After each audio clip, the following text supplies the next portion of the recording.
to talk about their program that SAVIC and all of our SAVIC Foundation and SAVIC board members feel very strongly in. So without further ado, Shelby, I'm going to turn the floor over to you. Thank you, Mickey. Hi, everyone. Happy to be here today.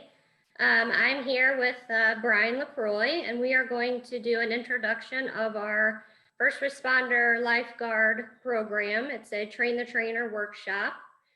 Before we get started with that, I just wanted to give a shout out to Mickey and the SAVIC Buying Group and the SAVIC Foundation for sponsoring our lifeguard program for 2021. Without them, we certainly couldn't keep the cost down like we have been able to, and we really appreciate them stepping up to help us.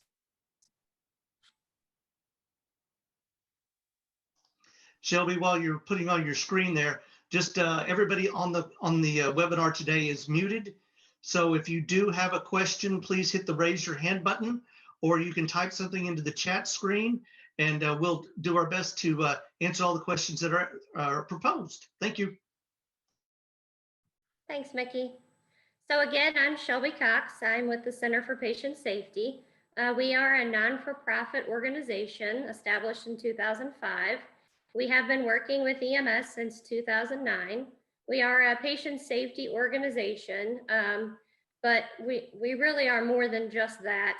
We do a lot of just culture work with EMS, a lot of quality initiatives and improvements, and also culture surveys to help organizations improve their culture, which really in the end helps them have their folks feel more comfortable to report, process improvement opportunities, near misses, and mistakes. Our mission is to reduce preventable harm. We kicked off our first lifeguard train the trainer workshop in January of 2021 with this awesome group of folks here. Dr. Susan Scott, she developed the 4U program at University of Missouri, and we'll tell you a little bit more about her as we go through the presentation here. Eunice Halverson works with us at the Center for Patient Safety. She is not with us today because she's enjoying some beach time and some rest and relaxation, which is very much deserved. And again, you'll hear from Brian LaCroix and myself today as we tell you a little bit more about our program. So as I said, Dr. Susan Scott developed the 4U program based on second victim concepts. So who is a second victim? They are individuals working within an environment to offer or provide care and are traumatized by exposure to clinically challenging cases and events. So this started really more as a hospital program, and then we have done some work with our first responders around the US and Canada to really develop it now for our first responders.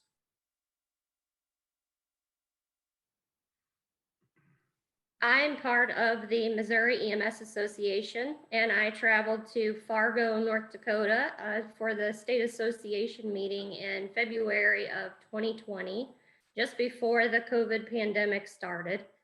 And there was a lot of discussion over our couple of days in Fargo around the mental health of first responders and how that we really didn't have a universal program. It depended on the state and the region, and sometimes even down to the county of where folks were located on what kind of help they could receive after a traumatic event or a traumatic call.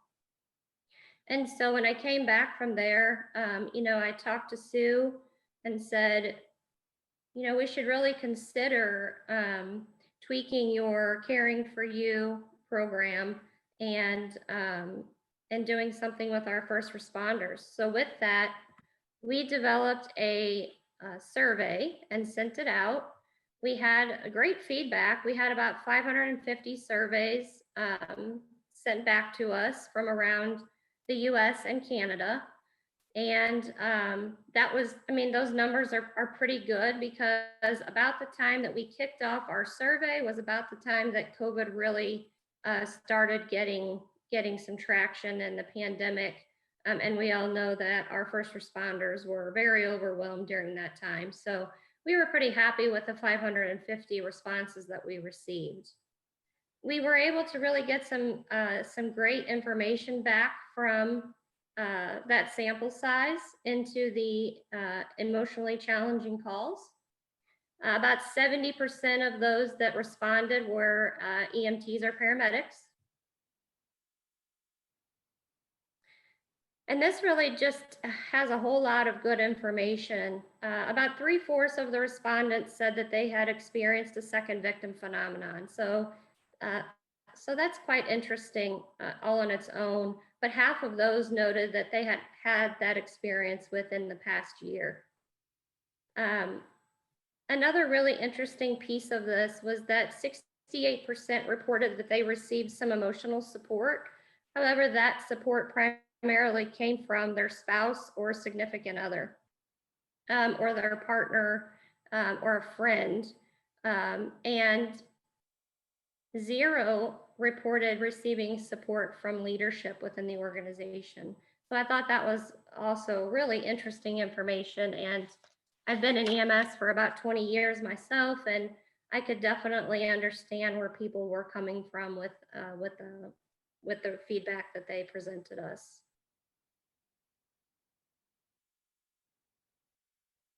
It's of course no shock that 76% felt that first responders were at risk for becoming a second victim.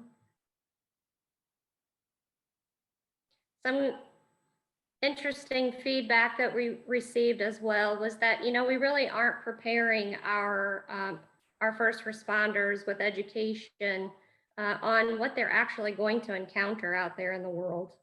And we need some form of support and resources post-call. Again, some people have some people don't. The county, the region, the organization in which they work, there's such variable resources there. And I'm going to go ahead at this time and turn it over to Brian to give you some more information. Oh, thanks, Shelby. A pleasure to join all of you. As Shelby's pointed out, that there's just such a wide variation in the support available to providers that are in the street day to day. So this whole idea that Dr. Scott has really delved into and done a lot of research, or this idea of second victim is around that very fact that when there's an incident that occurs, the people around the person that incident happened to have an impact to them, and hence the name second victim. And the evidence has pointed out what some people know intuitively, but has now been empirically demonstrated in that when people give feedback about what they want to get out of an agency, a regulatory body, a state association, whatever it may be, following some sort of exposure to that emotional and sometimes physical trauma, is this idea of feeling appreciated, valued, respected, and understood. But here's the real take-home message. They really want to feel that they're still a trusted member of the team. So those of you who have, anybody in earshot of this presentation probably can list your own set of experiences, but let's use an example of a medication error, for example. The person that had that error occur can often feel like, boy, nobody trusts me to do my job anymore. So I'm really going to be ostracized. People aren't going to want to work with me. They're going to question my judgment, etc. That can happen too with just exposure to a traumatic event. That, boy, I really got rattled by that pediatric arrest, or that elderly hip fracture, whatever it might be, that might have had some impact on a person. And there's a really deeply rooted fear amongst all of us that it's going to impact the way we're perceived by our peers. So really wanting to remain a trusted member of the team is really high on the list of people's interests here. Shelby, if you could advance that, please, appreciate it. So this idea that not all providers have awareness about this, you might intuitively have some sense that you can be exposed to things that have an impact to you. But the data shows that, perhaps a majority, but a simple majority of folks really, um, in the first responder community, and we're defining that pretty broadly, the helping professions, police, fire, EMS, dispatch, and others, um, really, there's hospital data here that would support this, that there's a small number of people that really have a sense of this second victim concept and would be willing to do something about it. It's even less amongst the first responder, the helping profession community. A real key component of that is no two people have the same support needs. I think that's really a key component. Shelby and I offline in preparation for this series have talked a lot about this. Somebody once said in an environment that I was exposed to that nobody has to feel bad. And I think that's really important to know. You can have two people exposed to the same event, and one person may say, you know what, that was a terrible thing, but I'm good. And they mean it, and they truly are. But that might be Shelby's experience if she and I are partners on a call, and I might be just torn up by the whole thing. And I might have memories that link to other things that happened in my past, whatever it might be. It's really important to remember that not everybody needs the same level of support. Not everybody's impacted the same way. And sometimes not everybody's impacted at all. But those that are, the fear of that can be profound. So there's this concept of a tiered response model. And it's a simple pyramid. You can read it. We won't necessarily read it all off to you, but to sort of underscore what this illustration is trying to say, is the Lifeguard program tries to build into organizations a culture in which there are really three basic levels of response. One starts with partners, family, leadership, so forth. Just having the kind of organization that cares about staff. And I always like to point out is not only that the right thing to do, but there's a business case to be made around. That's a proper thing from a business perspective to do as well, is to care for our own. A second level of support involves training peer supporters.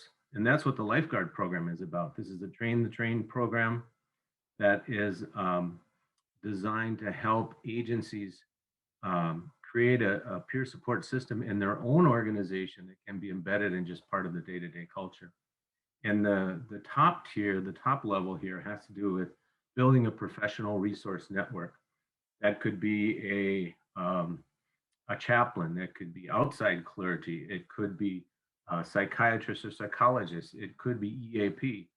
And I think it's worth just spending just a moment, and Shelby, please jump in because I know you've got some thoughts about this too.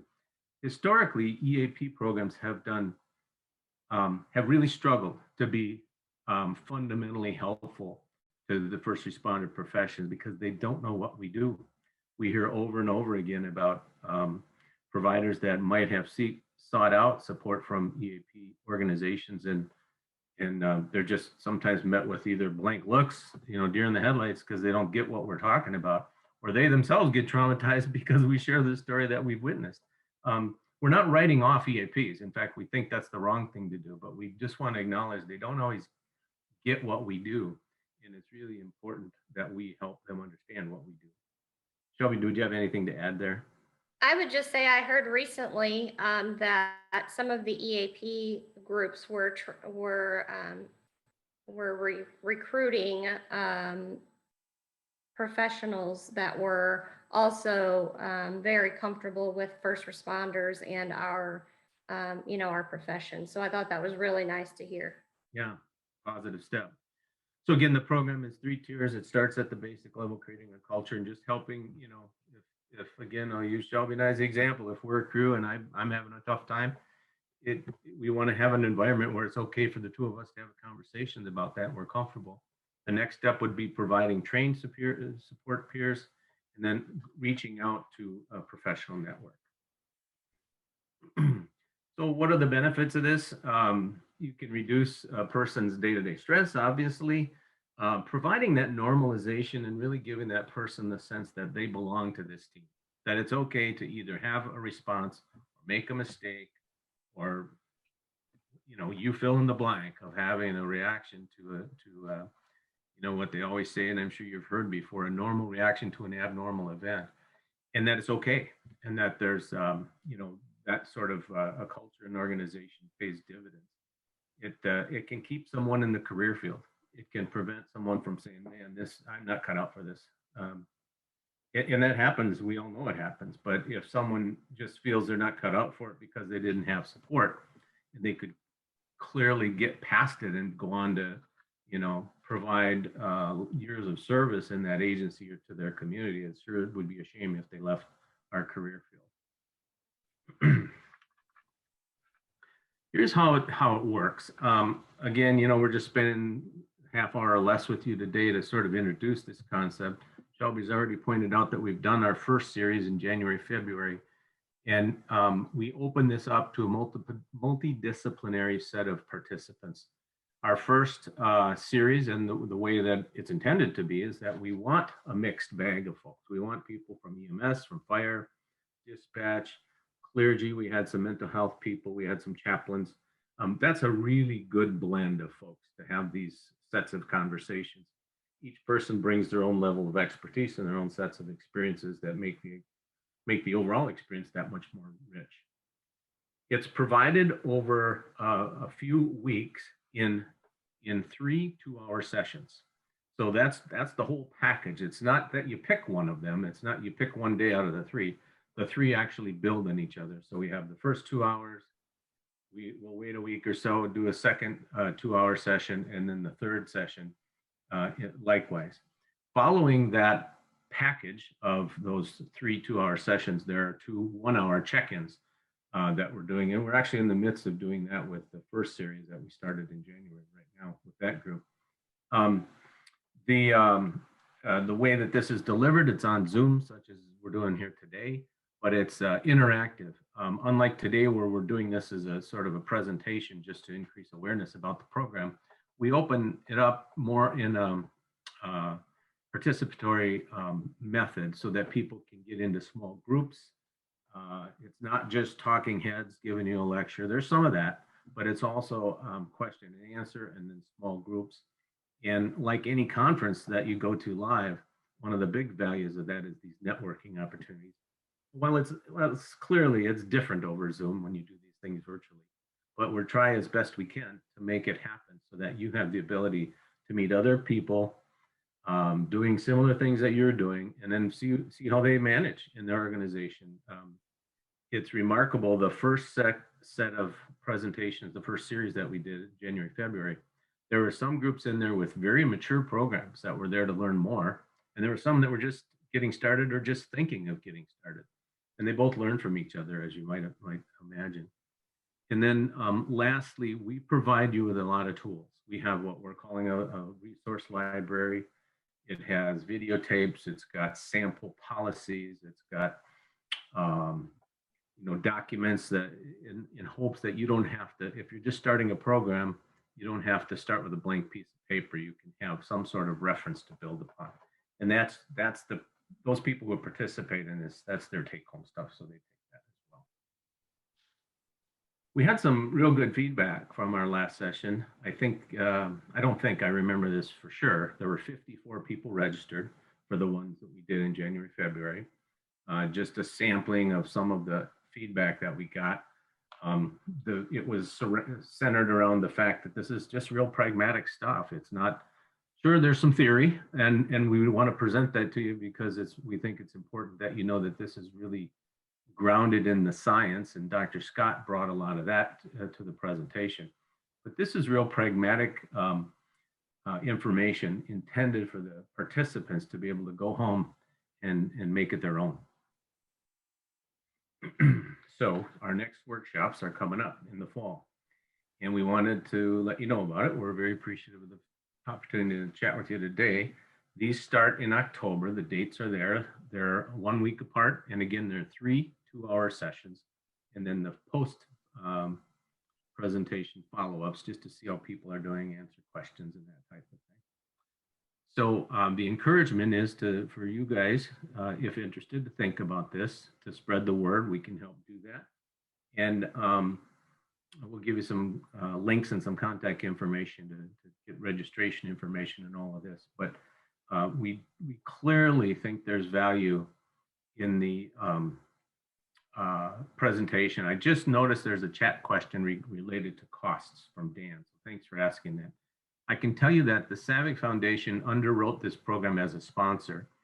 So those agencies that are members of SAVIC, well, let me say it a different way. SAVIC has 20 seats in the program, and it will be those SAVIC members working with Julie and Mickey to, I don't want to speak for Mickey, he can correct me if he's still listening, but I believe those 20 seats are on a first come, first served basis. Yeah, we'll Other be than reaching. that, if Yeah, you're, yeah. yeah, Sorry, go ahead. Brian, you're correct. Well, those 20 seats will be asking for volunteers for those, and we'll be looking to fill those in the fall. Okay, and those are free of charge because of the sponsorship that SAVIC has brought to us. The other folks, there's a subset of folks in the first session, and again, we expect in the fall, who pay the fee to attend. And Shelby, I'm going to have to lean on you because I'm not remembering what it is. Do you? I believe it's $50, but I will have to double check that because I don't want to say for certain. We do have another question. Do you attend all 3 sessions or one of the 3 selections? It is all 3 sessions. However, we understand life happens. So these sessions are recorded. So if you can't make one of them, you can go back and watch the presentation before the next session. So great. So we got a perfect segue. Hit the next slide because we're just sliding into some Q&A. So we appreciate those sessions. Did we get all the chat? I think we did, but let me just look. Alex, thank you for that. I'll let you know. I've got contact info coming up here. Any other questions about the program? Again, the next sessions will start in October. There is an opportunity because of SAVIC sponsorship to provide 20 seats that Mickey and team from SAVIC will let folks know how to do that. And then there's a fee for just a general fee for everyone else. And the fee should be in that registration information that you can get online, which will be in the next slide. We'll have that up on the screen. And again, there's some time obviously between now and then, but just a word of encouragement to think about this, check it out online and spread the word to the degree that you can. Certainly it's a program we at the Center for Patient Safety want to promote, but most importantly, this is a concept of mental health and well-being, supporting mental health and well-being of our providers that we want to support. And Brian, I found the cost. It's $100 per person, unless you are a member of our PSO. If your organization is a member of our PSO, it is $75. Thanks for looking that up. Sorry about that. Great. All right. Yeah, so contact information is here for the 4 of us. Just a word more about Dr. Scott and Eunice. Shelby and I come from the EMS side. Eunice is, Shelby, I don't know how you feel. I feel like she's my big sister. I just love her. She's an incredibly smart lady. She comes from the hospital side on risk management and has years of quality risk management experience.